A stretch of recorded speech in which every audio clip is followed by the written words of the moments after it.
4 अगस्त 2019 श्रीनगर कश्मीर की घाटी में उस रात एक अजीब सी खामोशी थी। शांत थी लेकिन माहौल सामान्य नहीं था।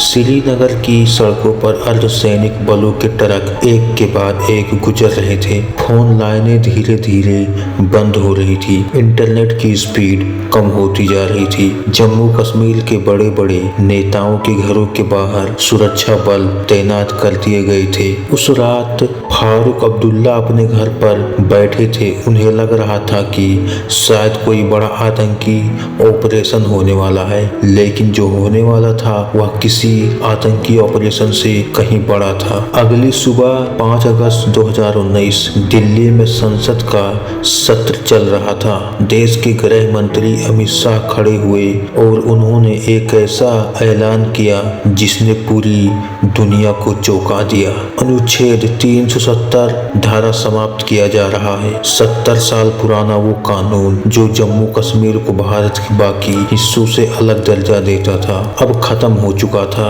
देश में हलचल मच गई। पाकिस्तान में हड़कंप मच गया। उस समय पाकिस्तान के प्रधानमंत्री इमरान खान ने तुरंत अंतर्राष्ट्रीय मंचों पर विरोध दर्ज कराया। लेकिन दोस्तों, जो दुनिया ने उस दिन देखा वो सिर्फ अंतिम कदम था। असल कहानी उससे 5 साल पहले शुरू हो चुकी थी और उस कहानी के केंद्र में एक ऐसा व्यक्ति था जो परिंदे के पीछे रहकर सबसे बड़े फैसले तैयार करता था। उस व्यक्ति का नाम था अजित डोभाल। साल 1989 कश्मीर घाटी आतंकवाद की आग में जल रही थी। पाकिस्तान की खुफिया एजेंसी इंटर सर्विस इंटेलिजेंस ने एक खतरनाक योजना बनाई। हजारों कश्मीरी युवाओं को सीमा पार ले जाया गया। उन्हें हथियार दिए गए। उन्हें भारत के खिलाफ लड़ने के लिए तैयार किया गया। कश्मीर में डर का माहौल फैल गया। कश्मीरी पंडितों को रातों रात अपने घर छोड़ने पड़े। सैकड़ों निर्दोष लोग मारे गए। घाटी की हर गली में डर और हिंसा का साया था। उस समय दिल्ली में बैठा एक अधिकारी यह सब बहुत ध्यान से देख रहा था। वो अधिकारी था अजित डोभाल। डोभाल का मानना था कि कश्मीर की समस्या सिर्फ आतंकवाद नहीं है, असल समस्या थी आर्टिकल 370। यह वह विशेष प्रावधान था जिसने जम्मू कश्मीर को भारत से अलग विशेष दर्जा दिया हुआ था। अलग संविधान, अलग झंडा, और इसी वजह से अलगवाद की भावना धीरे धीरे मजबूत होती गई। लेकिन उस समय इसे हटाना लगभग असंभव माना जाता था। साल 2014 भारत की राजनीति में बड़ा बदलाव आया। नरेंद्र मोदी देश के प्रधानमंत्री बने और उन्होंने अपने सबसे महत्वपूर्ण फैसले में से एक लिया। उन्होंने अजित डोभाल को भारत का राष्ट्रीय सुरक्षा सलाहकार नियुक्त किया। यहीं से शुरू हुई एक लंबी रणनीति।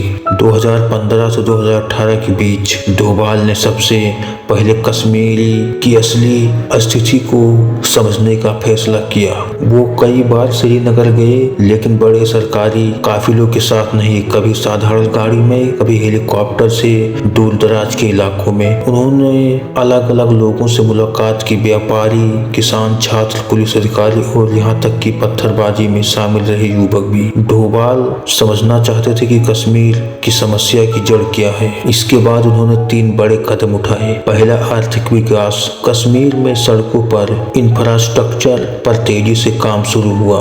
रोजगार के नए अवसर बनाए गए। खुफिया एजेंसियां जैसे इंटेलिजेंस ब्यूरो और रिसर्च एंड एनालिसिस विंग, इनका नेटवर्क कश्मीर में और मजबूत किया गया। हर आतंकी संगठन पर कड़ी नजर रखी जाने लगी। सबसे बड़ा कदम था अलगाववादी संगठनों की फंडिंग रोकना। सालों से पाकिस्तान से हवाला के जरिए पैसा आता था। उसी पैसे से पत्थरबाजी होती थी, उसी पैसे से हिंसा फैलाती थी। लेकिन अब नेशनल इन्वेस्टिगेशन एजेंसी और इन्फोर्समेंट डायरेक्टोरेट ने कार्रवाई शुरू की तो पूरा नेटवर्क धीरे धीरे टूटने लगा। 2018 के अंत में दिल्ली में एक बेहद गुप्त बैठक हुई। कमरे में सिर्फ 3 लोग थे, प्रधानमंत्री नरेंद्र मोदी, गृह मंत्री अमित शाह और NASA अजित डोभाल। डोभाल ने एक मोटी फाइल टेबल पर रखी। उस फाइल में पिछले 4 साल की पूरी रिपोर्ट थी।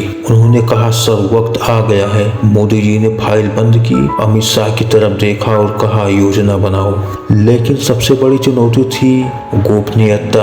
अगर पाकिस्तान को जरा भी भनक लग जाती तो अंतर्राष्ट्रीय दबाव बढ़ जाता। होता कश्मीर में हिंसा भड़क सकती थी, इसलिए तय हुआ यह राज सिर्फ कुछ ही लोग तक सीमित रहेगा। जुलाई 2019 में अचानक कश्मीर में अतिरिक्त सुरक्षा बल भेजे गए। सरकार ने कहा अमरनाथ यात्रा की सुरक्षा के लिए, लेकिन असली वजह कुछ और थी। यह पूरी तैयारी थी 5 अगस्त के फैसले के लिए। पर्यटकों और यात्रियों को भी वापस जाने की सलाह दी गई। 4 अगस्त की रात कश्मीर के बड़े नेताओं को नजरबंद कर दिया गया। फारूक अब्दुल्ला, महबूबा मुफ्ती और कई अन्य नेता अपने घरों में ही रोक दिए गए। फोन लाइन बंद, इंटरनेट बंद, पूरी घाटी में सन्नाटा छा गया। सुबह 11 बजे राज्यसभा में गृह मंत्री अमित शाह खड़े हुए। उन्होंने राष्ट्रपति के आदेश के जरिए अनुच्छेद 370 हटाने का प्रस्ताव रखा। कुछ पल के लिए संसद में सन्नाटा छा गया। फिर बहस शुरू हुई,